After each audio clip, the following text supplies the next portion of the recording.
రామరాజు అలా సాగర్ని కొడుతూ నిలదీస్తూ ఉంటే, ఒక్క నిమిషం ఆగు రామరాజు, ఇది నేను అడగాల్సిన విషయం. ఇప్పుడు నువ్వు కాదు అడగాల్సింది. నా కూతురు నగలు తాకట్టు పెట్టి నువ్వు జాబ్ తెచ్చుకున్నావా? అసలు సిగ్గుందా నీకు అని అంటూ ఉంటే, నాన్న నేనే ఇచ్చాను నాన్న, నేనే తాకట్టు పెట్టి డబ్బులు ఇచ్చాను అని నర్మద సర్ది చెప్తూ ఉంటుంది.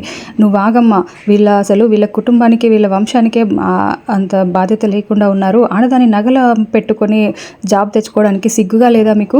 అయినా రామరాజు నువ్వేం చేస్తున్నావయ్యా? ఇంట్లో నీ కొడుకులు ఏం చేస్తున్నారు, ఎలా జాబులు తెచ్చుకుంటున్నారు అనేది నీకు తెలియట్లేదా?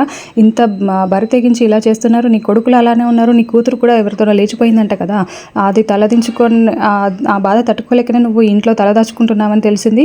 అయినా ఇన్ని రోజులు ఎందుకు కూరుకున్నాం? నీ కొడుకులు ఇలాంటి వారు కాబట్టే ఇలా జరుగుతుంది. నువ్వు ఇలాంటి వాడివి, నువ్వు అసలు వాళ్ళని సరిగ్గా పెంచలేదు అని నిందలు వేస్తూ ఉంటే, ఇంకా నర్మదకి చాలా కోపం వస్తూ ఉంటుంది. నాన్న ప్లీజ్ నాన్న, ఎందుకు అలా మాట్లాడుతున్నావు అని అరుస్తూ ఉంటే, నర్మద మాట కూడా వినకుండా అలా నర్మద వాళ్ళ నాన్న ఇష్టం వచ్చినట్టుగా మాట్లాడుతూ ఉంటే ధీరజ్కి చాలా కోపం వచ్చి, చూడండి, మీకు ఏదైనా కోపం ఉంటే మీరు ఏమైనా అనాలనుకుంటే నీ కూతుర్ని అల్లుడిని అనుకోండి, మా నాన్న జోలికి వస్తే నేను ఊరుకోను అని ధీరజ్ వెళ్ళి నర్మద వాళ్ళ నాన్న కాలర్ పట్టుకుంటాడు. ఇంకా అలా ఇద్దరు గొడవ పెడుతూ ఉంటే అందరూ వాళ్ళిద్దరిని ఆపుతూ ఉంటారు. ఆగండి అని నర్మద గట్టిగా అరుస్తూ, నేనే నగలు ఇచ్చాను, ఇది అందులో తప్పేదైనా ఉంటే అది నాదే, ఇంటికి వెళ్ళి మాట్లాడుకుందామా అని నర్మద గట్టిగా అరుస్తూ ఉంటే అందరూ సైలెంట్గా చూస్తూ ఉంటారు. ఇంకా వల్లి ఏమో మన ప్లాన్ సక్సెస్ అయింది, మనం అనుకున్నదే జరిగింది అని అన్నట్టుగా చూస్తూ ఉంటుంది.